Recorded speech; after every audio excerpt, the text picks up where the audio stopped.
My kids ignored me all year until they saw the photo of my new oceanfront condo pop up on their feeds. That's when they remembered they had a mother. Today I'm going to tell you something I never thought I would share. And if, for a second, this feels familiar to you, please just hit the like button and subscribe. It will help me keep venting.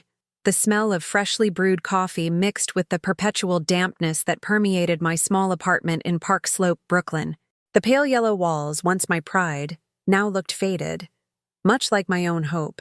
It was Tuesday morning, and like every day for the last 8 months, I sat in front of my phone with a trembling cup in my hands, waiting, always waiting. My name is Carol Hope Miller.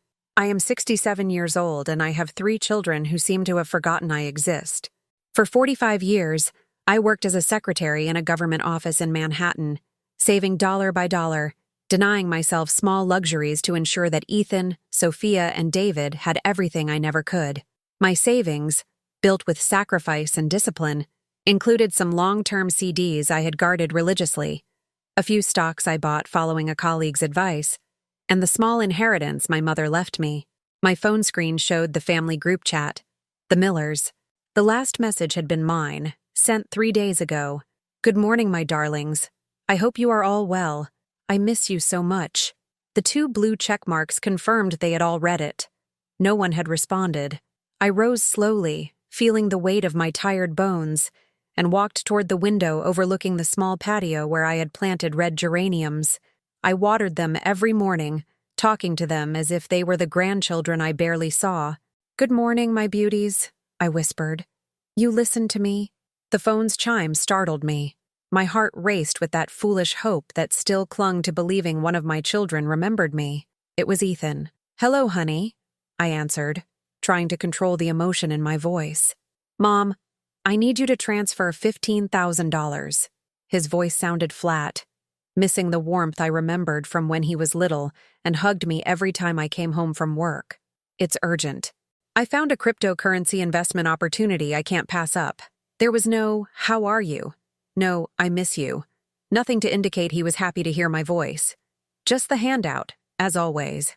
"Ethan, sweetie, aren't you going to ask me how I am?" My voice cracked slightly. "We haven't spoken in 2 months. "Oh, Mom, don't be dramatic. You're fine, right? Look, I seriously need this money today. It's an investment that will generate huge returns. Can you transfer it to my account, please?" I closed my eyes. I remembered when he was small and sick, how he begged me to stay by his side until he fell asleep. I remembered his stick figure drawings taped to the refrigerator. Mom, Dad, Ethan, written in first-grade script. I remembered Sundays in Central Park when he told me I was the best mom in the world. "Have you heard anything from your sister, Sophia?" I asked, trying to keep the conversation going. "I tried calling her yesterday for her birthday and she didn't pick up." "Mom, I don't have time for family gossip. Are you going to transfer the money or not? I promise I'll pay you back with interest." That promise. I had heard it so many times. The $25,000 I loaned him 6 months ago for his innovative business. The $10,000 a year ago to settle some debts.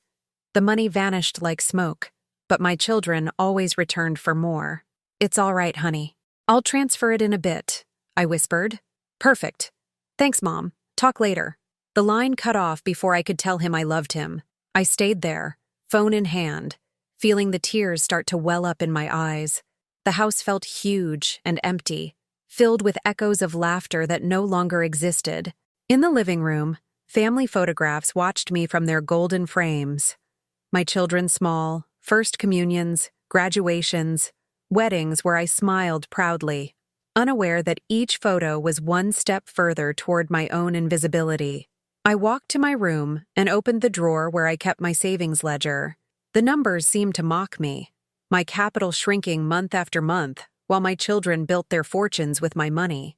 Ethan had his consulting firm, Sophia her boutique, David his architecture studio, all thriving, all successful, all too busy for a call that didn't involve a bank transfer.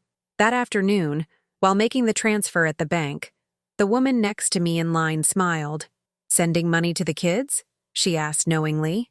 I nodded, embarrassed. "Oh, honey, we all do the same. But sometimes I wonder, when are they going to start taking care of us?" Her words stayed with me on the way back. I passed by the local market where the florist recognized me. "For your grandkids again, Carol?" she asked, pointing to a bouquet of red roses. "No, I haven't seen them in months," I admitted, feeling shame burn my cheeks. The woman looked at me with understanding. "Oh, sweetie, times have changed. Used to be, kids visited their parents every Sunday. Now we have to beg them to come over."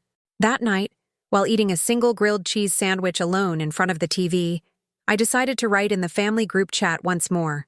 "Dearest children, how about a family dinner this Sunday? I can make classic pot roast, like old times. I miss you all and would love to see you." The messages were marked as read instantly. I waited an hour, 2 hours, all night. No one responded.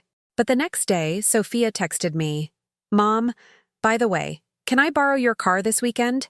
Mine's in the shop and I have an important appointment." She didn't mention dinner. She didn't mention missing me. She just needed my car. And right there, sitting in bed, with the moonlight filtering through the curtains, I understood that to my children, I wasn't a mother. I was a bank.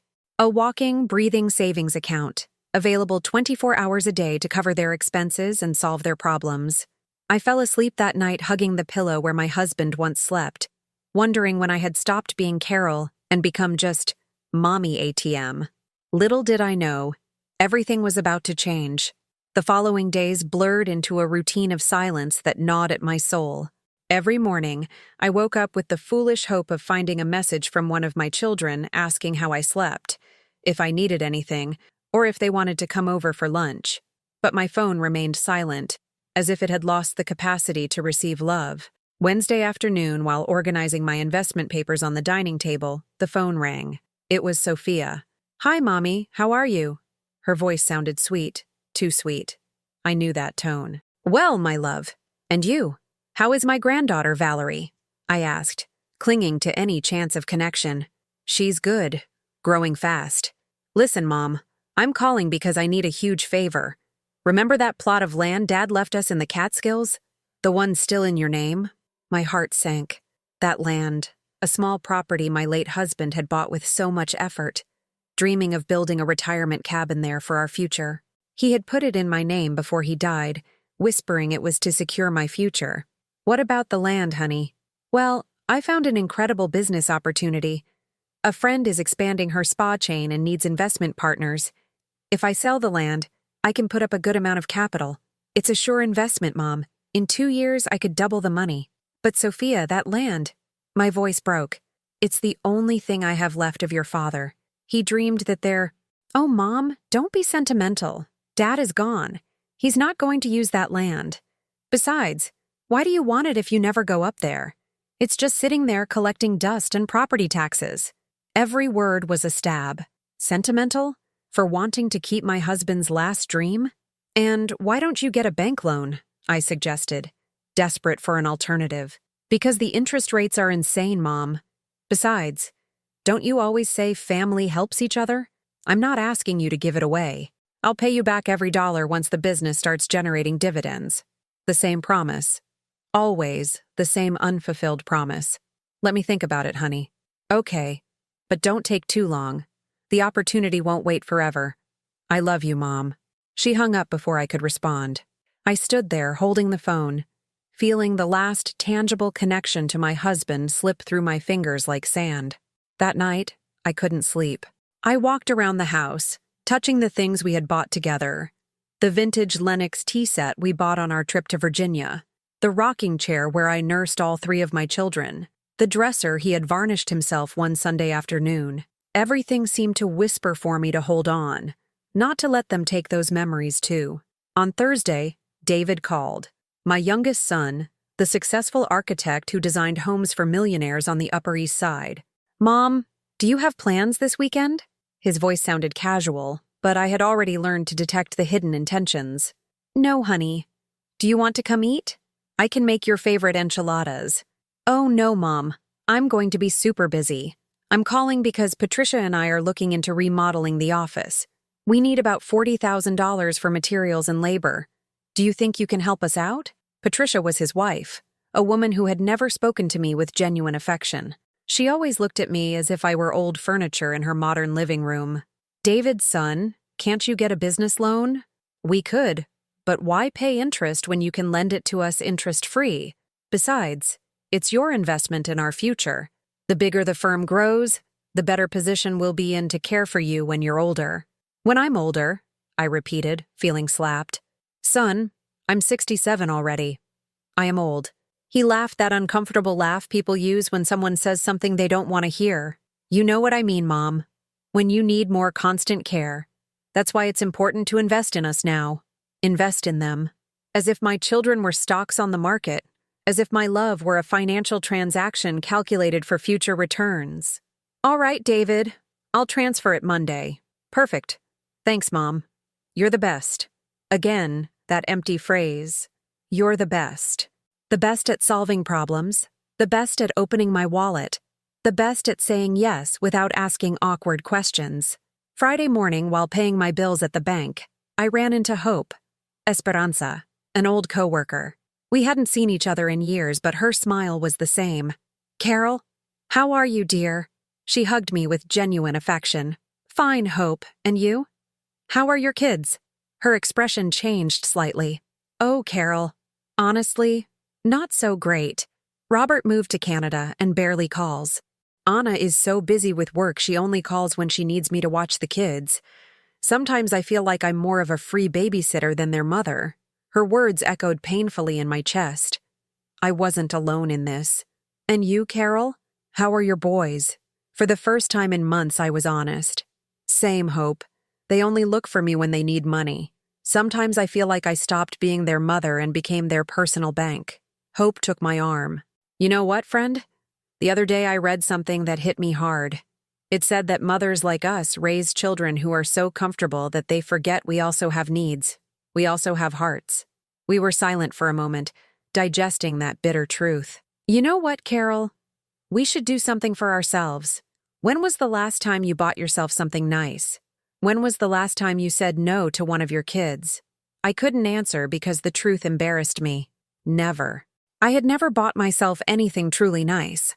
I had never said no to any of my children. "Think about it, dear," Hope continued. "We deserve to be happy too. We deserve to be cared for." That afternoon, back home, I sat in front of my vanity mirror. The woman looking back had poorly cut gray hair, worry lines around her eyes, and a sadness that seemed permanently etched onto her face. When had I stopped caring about my own appearance? When had I decided that I was no longer worth the effort? I opened the drawer where I kept my bank statements. The numbers screamed the truth. In 2 years, my assets had been cut in half. Ethan's $25,000, Sophia's $15,000, David's $40,000. The emergency funds that were never real emergencies. My money was draining away like water through my fingers, while my children built their personal fortunes. I picked up my phone and opened Instagram.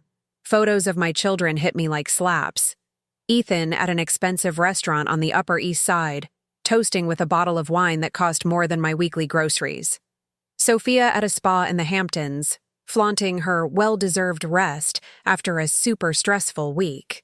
David in his new BMW, Patricia smiling beside him, both wearing watches I recognized because I had helped pay for them. I wasn't in any photo. I wasn't mentioned in any story. At no point did they seem to remember that a 67-year-old woman existed who had sacrificed herself so they could have that luxurious life. That night, preparing my solitary dinner, I made a decision that terrified me in its simplicity. I was going to start living for myself. I didn't know how. I didn't know when, but something inside me had awakened. A small but firm voice whispering, "Carol, you matter too."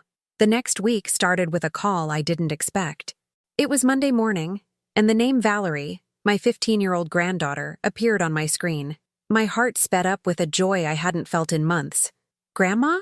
Are you busy?" Her voice sounded different, more mature, but also sad. "I'm never busy for you, my angel. How are you? How are your classes going?" "Fine, Grandma." "Well, not really fine. That's why I'm calling. Can I come see you this afternoon? I need to talk to you." After hanging up, I spent the whole morning cleaning the house and baking the oatmeal cookies she loved when she was little. For the first time in weeks, I had a reason to genuinely smile. Valerie arrived at 4 in the afternoon. She was no longer the little girl I remembered. She had become a beautiful young woman, but her eyes held a shadow that immediately worried me. "Grandma, I need to tell you something, but promise me you won't say anything to Mom." We sat in the living room, the cookies between us and 2 steaming cups of chamomile tea. "Mom doesn't know I'm here. She told me not to bother you because lately you've been acting weird, and that I should just call her if I needed anything." I felt a stab in my chest. Weird? Why was it weird to want to see my own granddaughter?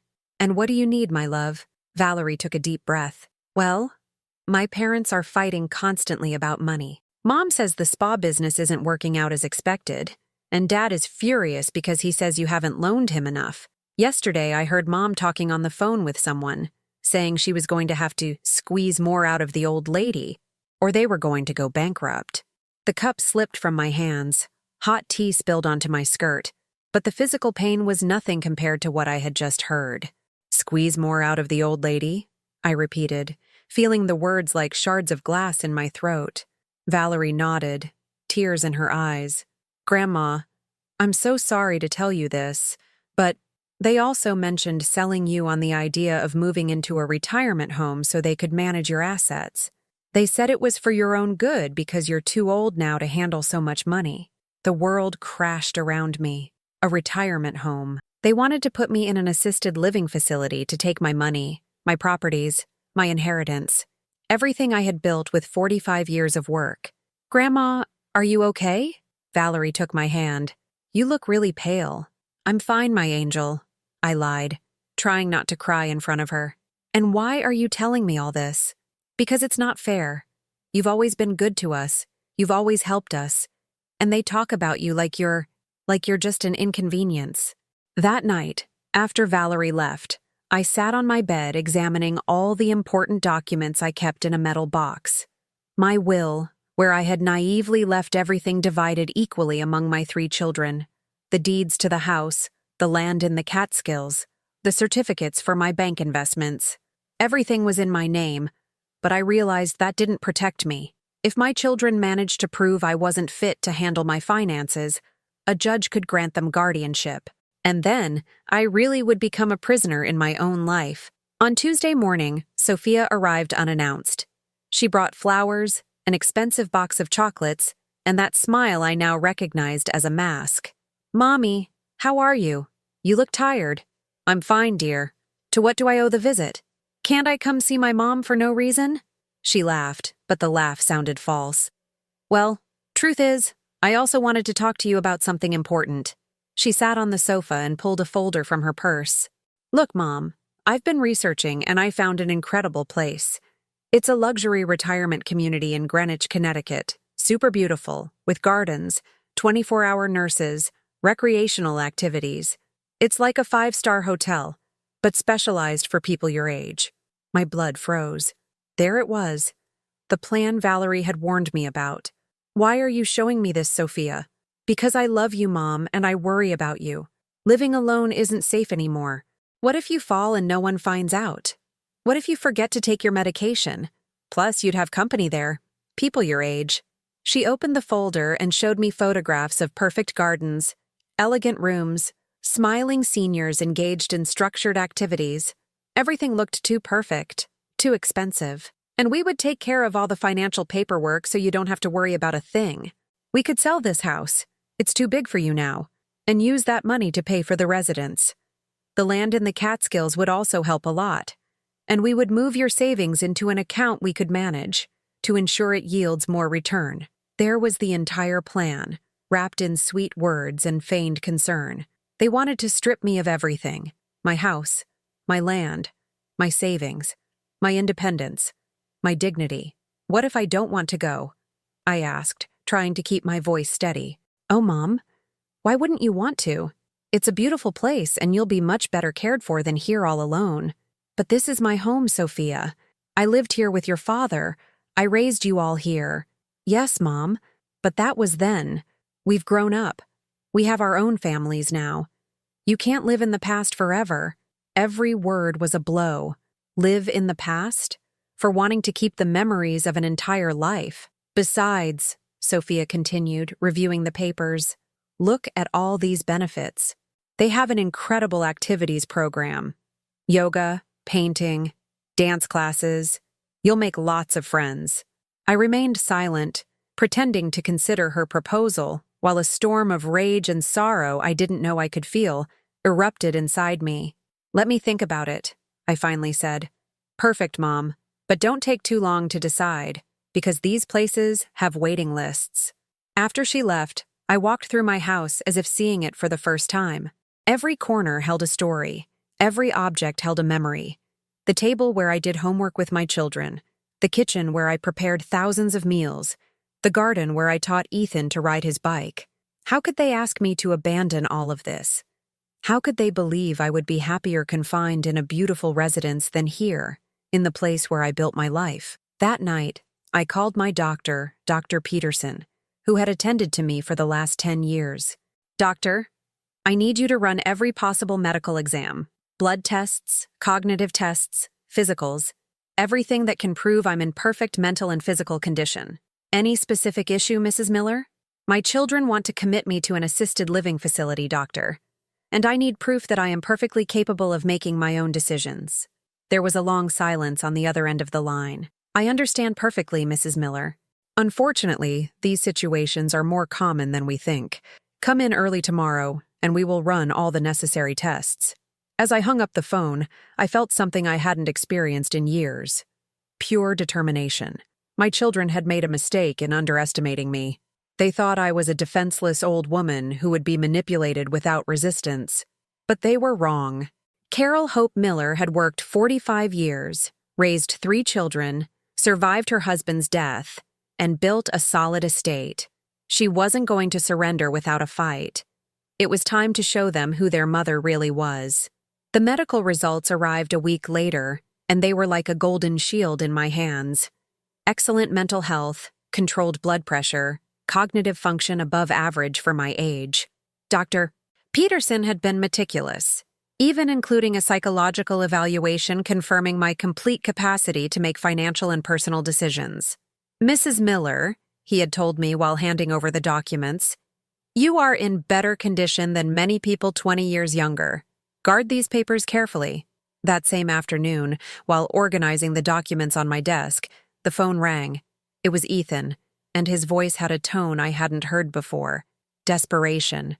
Mom, we need to talk urgently. Can I come over now? Of course, son. He arrived in less than an hour, accompanied by David. Both entered my house with long faces and a strange energy that immediately put me on alert. Mom, sit down, Ethan said, as if he were the adult and I the child. We need to discuss your situation. My situation? I asked, feigning innocence. Yes, Mom. Sophia told us about her conversation with you regarding the residence. And honestly, we think it's an excellent idea. David approached and sat on the sofa opposite me. Mom, we've been very worried about you. We see you different, more forgetful, more confused. The other day, when I asked you for the money for the office, you took a long time to answer as if you didn't understand me. A lie. A blatant lie. I had taken time to respond because I was digesting the request, not because I was confused. And besides, Ethan continued, managing so many assets at your age must be very stressful. Wouldn't it be better if we took charge? We are your children. No one will care for you better than us. There was that word again. Assets. My money, my property, my inheritance, always reduced to figures in their heads. What if I don't want to leave my home? I asked directly. The two exchanged a look that did not escape me. Look, Mom. David sighed as if explaining something to a stubborn child. Sometimes what we want isn't what's best for us. You yourself taught us that when we were kids. He was right about that. But the difference was, they had been children then.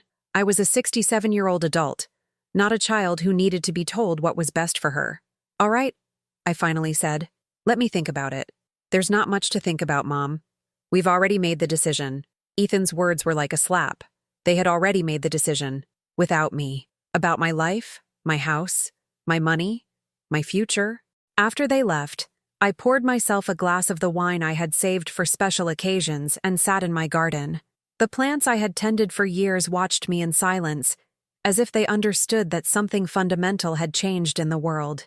For the first time in decades, I dialed the number of my sister, Hope Esperanza, who lived in Denver. We hadn't spoken in months, but I needed to hear a voice that reminded me who I really was. Carol? What a surprise! How are you, sister? Hope? I need to tell you something. And I told her everything. Every request for money, every broken promise, the retirement home plan, the conversation with my sons. When I finished, there was a long silence on the other end of the line. Carol, sister, do you hear what you're telling me? Yes, but there are no buts. Those kids are robbing you blind. They are manipulating you to take everything you've worked for your whole life. But they are my children, Hope. So what? Does that give them the right to treat you like you're their private property? Carol, wake up. You raised 3 ungrateful kids who only see you as a source of cash. Her words hurt because they were true. What am I going to do?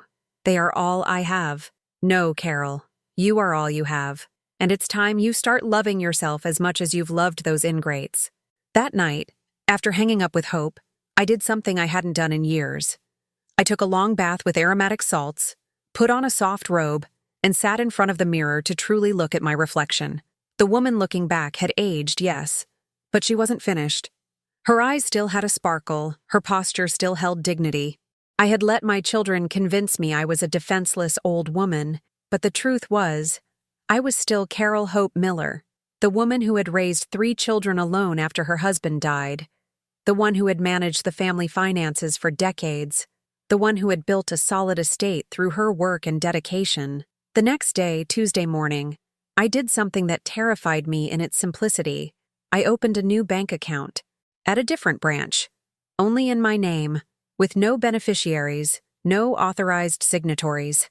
I transferred a significant portion of my savings to that new account, enough to live comfortably for years without depending on anyone. The bank executive, a young professional woman, explained all the available options. Mrs. Miller, we also have some investment products that might interest you. Conservative mutual funds that can give you better returns than a simple savings account. And no one else would have access to these funds? Absolutely no one, ma'am. Only you can move that money. For the first time in months, I felt in control of something in my life. That afternoon, when Sophia arrived unannounced again, she found me changed. She couldn't explain what was different, but something in my posture, in my gaze, signaled to her that something was off. Mommy, have you thought about what we discussed regarding the residence? Yes, I thought about it a lot. And I decided no. The expression on her face changed instantly. The mask of loving concern cracked, revealing something colder beneath. What do you mean, no, Mom? You heard right. I am not leaving my house. You will not manage my money. And I don't need you to make decisions for me. But, Mom, we already talked about this. It's for your own good. No, Sophia. It's for your own good. You want my money.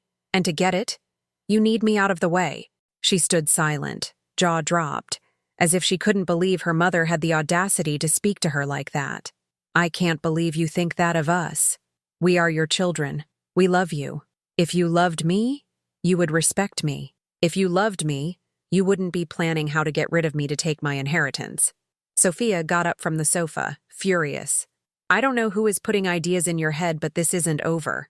After she left, slamming the door, I stayed seated in my living room, feeling something I hadn't experienced in years. Pride. Pride at having defended myself. Pride at having said no. Pride at having recovered, if only for a moment, my dignity. The war had just begun, but for the first time in a long time, I felt like I had the weapons to fight. The retaliation didn't take long to arrive. The next day, Wednesday morning, my phone started ringing incessantly. First Ethan, then David, then Sophia again. All with the same message. I was making a terrible mistake. I was being manipulated by external parties. I needed to reconsider my decision. I didn't answer any calls. For the first time in decades, I let the phone ring until it gave up. I sat in my kitchen, drinking my morning coffee while listening to the rings like distant music that no longer had power over me. When they finally stopped, I checked the text messages. 17 furious messages, some from my children, others from their spouses.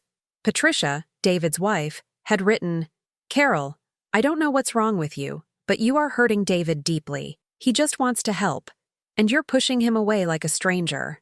Hurting David? For 35 years since he was born, my only concern had been not to hurt him.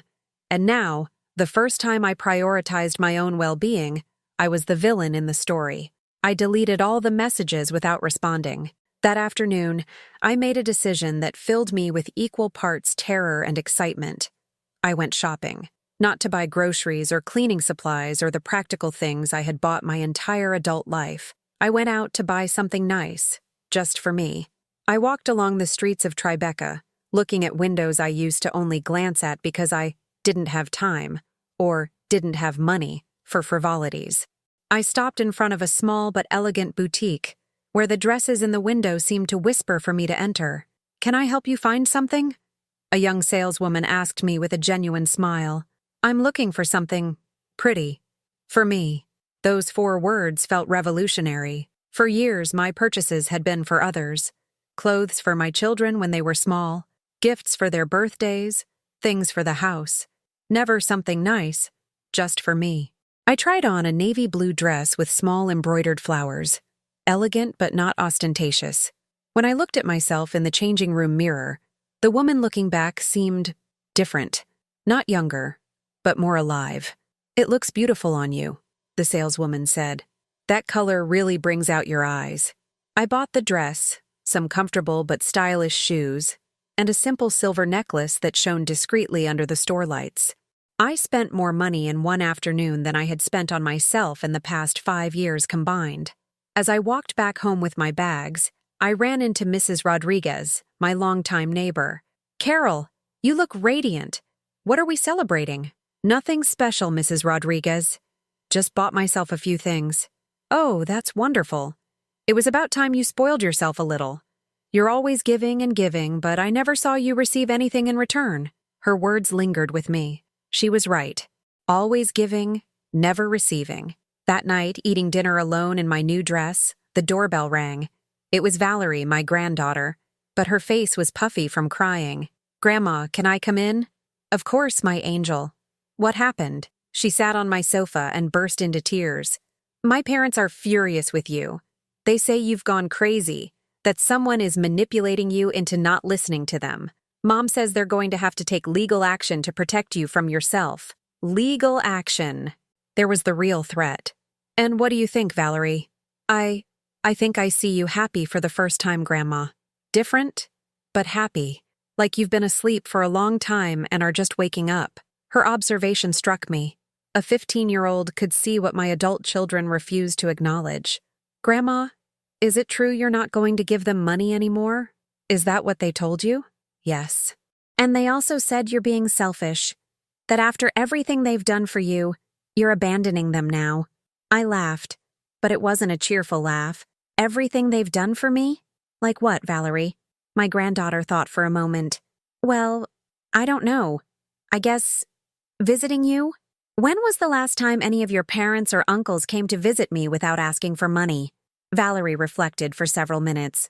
"No, I can't remember a time." "Exactly. But Grandma, what will happen now? Are you going to cut ties with everyone?" "I don't know, my love. But what I do know is that I will no longer allow them to treat me like an ATM with feelings." Thursday morning, I made another radical decision. I went to a travel agency. I had seen an ad in the newspaper for senior tours, trips specially designed for people my age who wanted to see new places. "Good morning. I'm interested in information about your travel packages," I told the sales agent. "Of course. Do you have a destination in mind?" "I want to see the ocean." It had been over 15 years since I last saw the ocean. My husband and I used to go to Cape Cod when we were young, but after the kids were born, family expenses always took priority. We have a lovely tour to Naples, Florida, 6 days and 5 nights, including an oceanfront hotel, a few excursions, and airport transportation. The price made me gulp. It was more than I had spent on myself in years. But I remembered my children's accounts. The expensive dinners, the trips to Europe, the new cars, all indirectly paid for with my money. I'll take it. Perfect. How many people will be traveling? Just me. The agent looked at me with surprise but made no comment. As I filled out the forms, I felt like I was signing my Declaration of Independence. That afternoon, I decided to do something I hadn't done in decades. I invited someone over for dinner. I called Hope, my old coworker. Hope? It's Carol. Would you like to come over for dinner on Sunday? I want to cook for someone who genuinely wants to be here. Carol, I'd love to. Is everything okay? You sound different. I'm fine. Better than fine. I'm waking up. On Sunday, Hope arrived with a bottle of wine and fresh flowers. I had prepared my special pot roast, the same one my children always refused because it was too heavy or because they were on a diet. Carol, this is delicious, Hope said after the first bite. How long has it been since you cooked like this? Years. My children never have time to come for dinner, and cooking for just one person feels sad. Well, I'll come anytime you want. This is better than any restaurant. During the meal, I told her about my decision to travel, the shopping, my new bank account. Hope listened with a growing smile. Carol, you look 20 years younger. It's incredible how much you change when you stop carrying the weight of the world on your shoulders. Do you think I'm being selfish? Selfish? Carol, you've been anything but selfish your whole life. You've given until you had nothing left to give. You know what it's called when you start taking care of yourself after 67 years?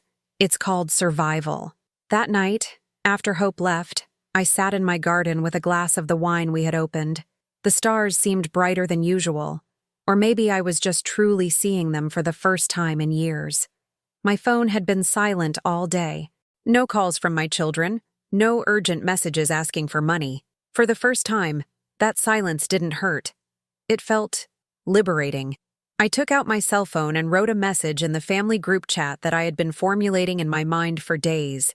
Dear children, I have decided to take some time for myself. I am going to travel, do things I've always wanted to do, and live for Carol for the first time in my adult life. When you come back looking for me out of genuine love, not money, I will be here. In the meantime, I wish you all the best. I sent the message and turned off the phone. For the first time in 67 years, I went to sleep thinking only about what I wanted to do the next day. Freedom, I discovered that night, had a sweet taste that closely resembled hope. Monday morning, 3 days after sending my message, I found all 3 of my children standing in front of my door. Ethan held a folder.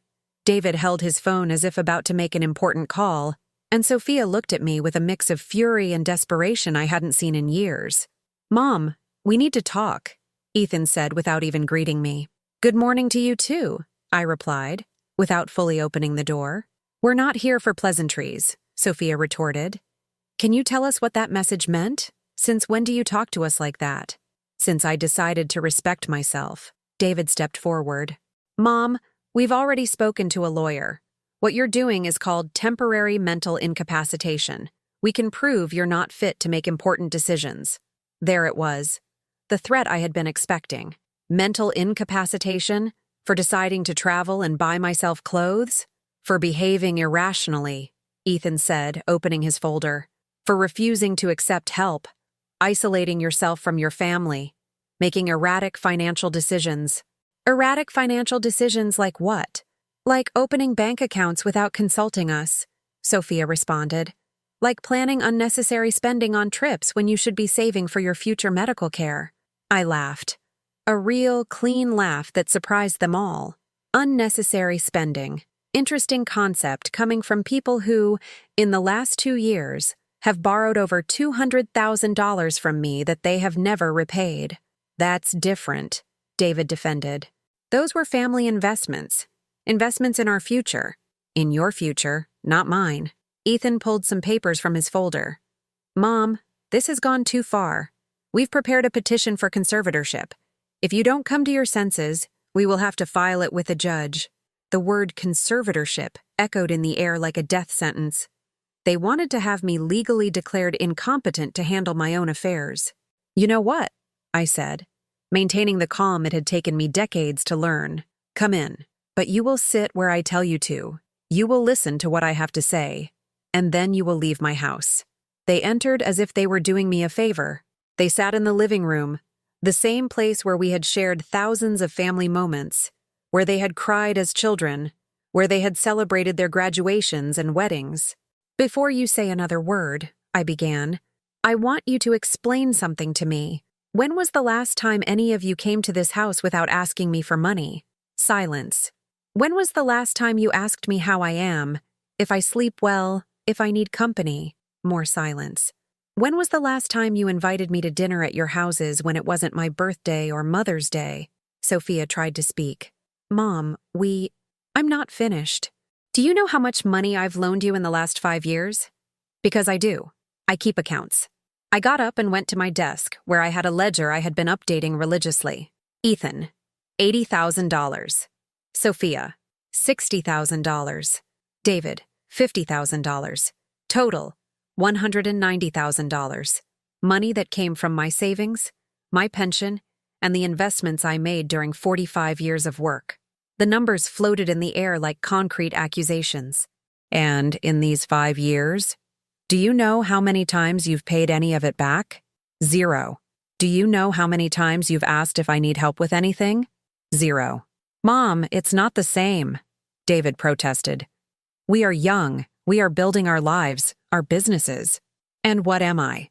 A bank that doesn't charge interest? An investment that only yields returns without expecting anything back?" "You are our mother," Sophia said in a tone that pretended to be loving but sounded desperate. "Exactly. I am your mother. Not your employee, not your ATM, not your personal retirement plan." Ethan leaned forward. "Mom, we understand you're upset, but..." "Upset?" My voice rose for the first time in the conversation. "Do you think this is about being upset? This is about being tired. Tired of being invisible until you need money. Tired of being treated like an inconvenience with a wallet." I walked over to the window where I had hung a photo of my grandchildren, the only recent one because Valerie had sent it to me via text. "Do you know why Valerie is the only one who comes to see me without asking for anything? Because she hasn't yet learned to see people as sources of cash. Leave Valerie out of this," Sophia snapped. "Why? Because she's the only one who sees me as a person and not a bank account?" David stood up. "All right, Mom. We get it. You're angry. But that doesn't justify you behaving like what, David? Like a stranger." That word hit me in the chest. A stranger. I had become a stranger to my own children because I had decided to value myself. If respecting myself makes me a stranger to you, then I prefer to be a stranger. I pulled out the medical documents I had obtained the week before and placed them on the coffee table. "Before you file your conservatorship petition, you'll want to review this. Complete medical exams, psychological evaluation, cognitive tests, all done last week by Dr. Peterson, who has attended to me for 10 years. Ethan picked up the papers, his face a mask of surprise. "Excellent mental health, cognitive function above average for my age, full capacity to make decisions. Signed by a certified physician and a clinical psychologist." The three exchanged panicked glances. "Your conservatorship petition will not succeed. But what will be in the public record is that you attempted to have me declared incompetent to gain control over my assets." "Mom, that wasn't our intention," Sophia began. "Wasn't your intention what? To rob me, because that's what you were planning. To rob me of my dignity, my home, my independence, my savings." I sat in front of them, with the calm of someone who has finally found her voice. "Now I'm going to tell you how things will be from now on. No more loans, no more transfers, no more financial emergencies that I solve with my money." "But Mom," Ethan protested, "I'm not finished. If you want a relationship with me, it will be a real relationship. You will come to visit me because you miss me, not because you need something. You will call me to ask how I am, not to ask for favors. You will invite me to your houses because you want my company, not because it's my birthday and you feel obligated. And if we don't?" David asked with a challenging tone. "Then there will be no relationship. And when I die, you will inherit exactly what you deserve. Nothing." The silence that followed was so thick you could cut it. "You can't do that," Sophia whispered. "I can. And I will. I have already spoken to an estate lawyer. My money, my properties, Everything is going to the foundation I am establishing to help elderly women abandoned by their families.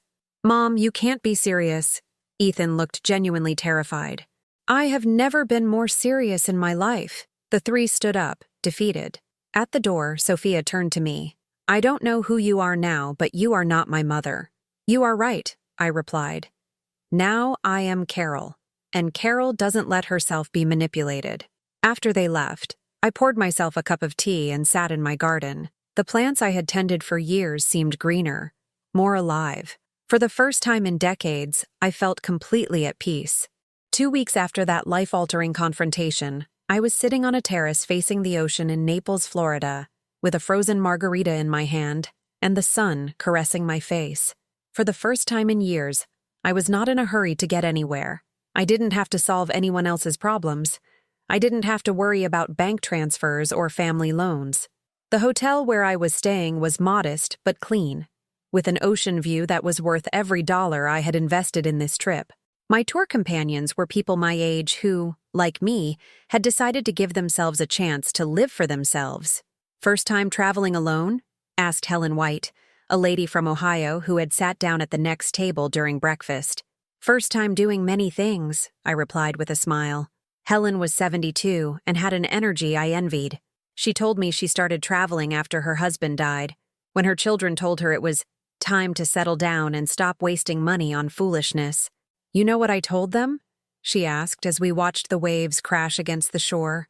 I told them I had worked 40 years as a teacher, raised 5 kids, and if I wanted to spend my savings on foolishness, it was my sacred right. Her story resonated in my chest.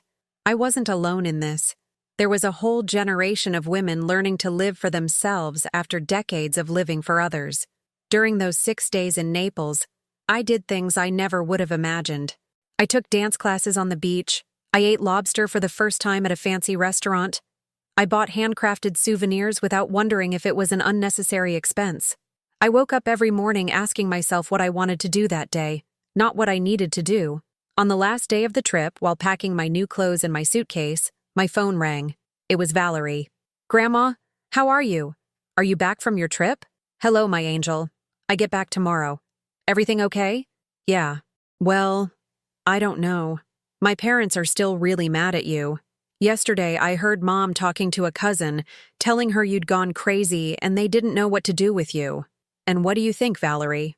I think for the first time in my life, I see you truly happy, Grandma. In the photos you posted on Facebook, you look, I don't know, free. Free. That word had become my new religion. You know what, my love? When I get back, I'm going to take you out to lunch. Just you and me. I want to tell you about my trip and hear how school is going. Really? Just us? Just us. When I returned to Park Slope, my house felt different.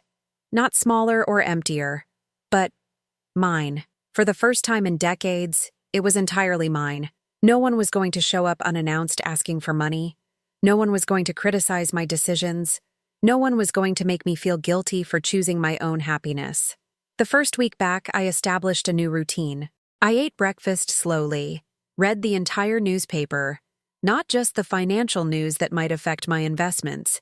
I went for walks around Park Slope, truly observing the streets I had walked for years without seeing them.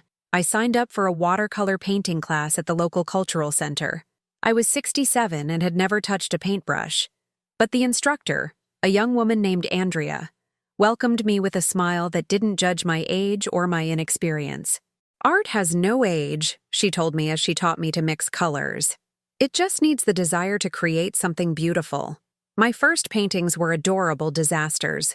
Flowers that looked like blobs, landscapes that defied the laws of perspective. But every Tuesday and Thursday afternoon, during those 2 hours in front of the easel, I became someone who didn't have to be a mother, a provider, or a problem solver.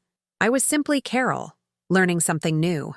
One Thursday afternoon, after painting class, I decided to do something I had been postponing. I went to a high-end salon in Midtown. I want to change, I told the stylist, a woman in her 30s who looked at me with professional curiosity. What kind of change did you have in mind? I want to look the way I feel inside. She cut my hair in a modern yet age-appropriate style, applied a dye that eliminated the gray without making me look artificial, and taught me makeup techniques that enhanced my eyes without exaggerating. When I looked in the mirror, the woman looking back was a version of myself I didn't know. Not younger, but more alive, more present, more authentic. That night, Valerie came over for dinner as we had planned. When I opened the door, her eyes went wide. "Grandma, you look incredible. What did you do?" "I found myself," I replied with a genuine laugh. During dinner, I told her about Naples, about the painting classes, about the new routine I had built for myself. Valerie listened with an attention I didn't remember receiving from any family member in years. "Grandma, can I ask you something?" "Anything you want, my angel." "Do you regret having children?" The question caught me by surprise. "Why do you ask that?" "Because, well, my parents and uncles treated you badly. And now that I see you so happy without them, I wonder if we were the reason you couldn't be happy before." I leaned toward her and took her hands. "Valerie, I will never regret having your parents and uncles, but I do regret losing myself in the process of raising them." "What do you mean?"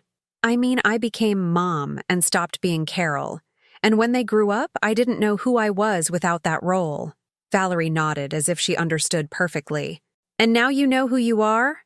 "Now I know I'm a 67-year-old woman who is learning to paint, who likes to travel, who enjoys waking up without rushing, who can make decisions without consulting anyone.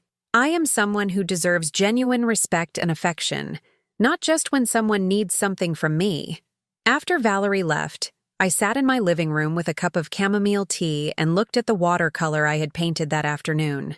It was a sunset over the sea, inspired by my trip to Naples. The colors blended into one another, creating a sense of peace I had never managed to capture before. My phone was silent. No urgent messages, no requests for money, no family problems to solve. For the first time in decades, the silence didn't hurt. It comforted me. I realized I had built a new life around who I truly was, not who others needed me to be. I had new friends, like Helen from the trip and the classmates from the painting class. I had activities that excited me. I had routines that nourished me instead of exhausting me. But most importantly, I had a genuine relationship with myself for the first time in my adult life. That night, before sleeping, I wrote in a journal I had bought in Naples. "Dear Carol, today marks 2 months since you were born, because that's what happened 2 months ago. You were born.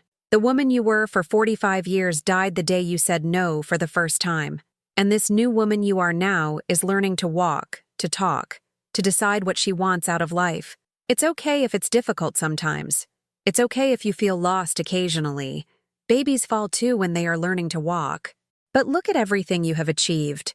You have traveled, you have made new friends, you have learned to paint, you have set boundaries, you have protected your assets, you have found your voice. Keep going, Carol. The world is waiting to see who you are going to be." I closed the journal and turned off the light, feeling a peace I didn't remember ever experiencing. Tomorrow would be another day to continue discovering myself. 6 months after that confrontation that changed my life forever, I was sitting on the terrace of my new oceanfront condo in Sarasota, Florida. I had sold the Park Slope house, that house full of memories that no longer belonged to me, and used part of the money to buy this small refuge where every sunrise reminded me that life could be beautiful when you lived it for yourself. The sound of the waves had replaced the painful silence of the phones that didn't ring. Now, when my cell phone remained silent, it was because I had chosen the peace, not because they had abandoned me. My morning routine had become a ceremony of gratitude. Fresh coffee while watching the sunrise, half an hour of yoga on the terrace, and then, my favorite activity, painting. My watercolors had improved considerably in these months. Andrea, the instructor, had told me I had a natural talent that had been dormant for decades. That particular morning, I was painting a pelican that had posed patiently on the railing, as if it knew it had become my favorite model. My hands, which had only known domestic work and bank transfers, now created beauty with every brushstroke. "Good morning, Carol," greeted Frank, my 80-year-old neighbor who had moved here after his children sold his house, for his own good. "Good morning, Frank. How did you sleep?" "Grateful, as always." "Have you had breakfast yet?" Frank and I had formed a beautiful friendship. We shared Sunday dinners, exchanged books, and accompanied each other in the chosen solitude we had built. He had been an engineer for 40 years. I, a secretary. He had raised 4 children. I, 3. Both of us had learned that unconditional parental love did not guarantee the respect of adult children. That afternoon, while reading in my hammock, an unexpected message arrived. It was from Sophia. "Mom, I hope you're doing well. I've been thinking a lot about everything that happened. Could we talk?" I read the message 3 times before responding. During these 6 months, my children had tried to contact me sporadically, first with anger, demanding explanations, then with manipulation, sending me photos of my grandchildren with messages like, "They miss you." Finally, with desperation, when they realized my will had officially changed. But this message was different. It didn't ask for anything. It didn't demand anything. It just asked. "I am well, Sophia. Very well. If you want to truly talk, without hidden agendas, you can call me." An hour later, my phone rang. "Mom?" Her voice sounded broken, vulnerable. "I'm here, honey. I don't know where to start." "Start wherever you need to start." There was a long silence. Then I heard something I hadn't heard in years. Sophia genuinely crying. I think I lost my mom and didn't realize it until it was too late." "What do you mean?" "I mean that for years I saw you as a solution to my problems, not as a person. And when you decided to be a person, I didn't know how to relate to you." Her words surprised me with their honesty. "The spa business went under," she continued. "My husband and I are getting divorced. And I realized that for years, whenever I had a problem, my first reaction was, I'll call Mom to help me.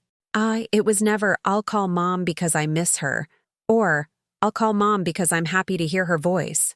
And now? Now I realize I don't really know who you are. I know you're the woman who raised me, who took care of me when I was sick, who paid for my education, who helped with the down payment on my house. But I don't know what you like to do for fun. I don't know what your dreams are. I don't know if you're happy. Would you like to know?" "Yes, but I'm afraid you won't want to tell me anymore." I told her about my new life, about the painting classes, about my travels, about Frank and the friends I had made in the residential complex, about the mornings without rushing, and the afternoons reading novels I postponed for years because I didn't have time, about the foundation I had established and the women I was already helping. "Mom, are you happy?"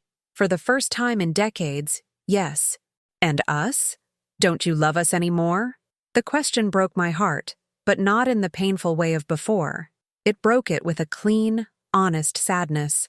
"I love you. I will always love you. But I will no longer allow you to love me only when you need me. Is there a way to start over? Do you want to start anew?" "Yes, but I don't know how." Starting by truly knowing each other. No money involved, no outstanding favors, no emergencies to solve. Just as 2 adult women who shared a history and want to write a new one. After hanging up with Sophia, I stayed in the hammock watching the sunset. I didn't know if my children could truly change, if this conversation meant a genuine new beginning, or was just another, more sophisticated attempt at manipulation. But for the first time, that didn't anguish me.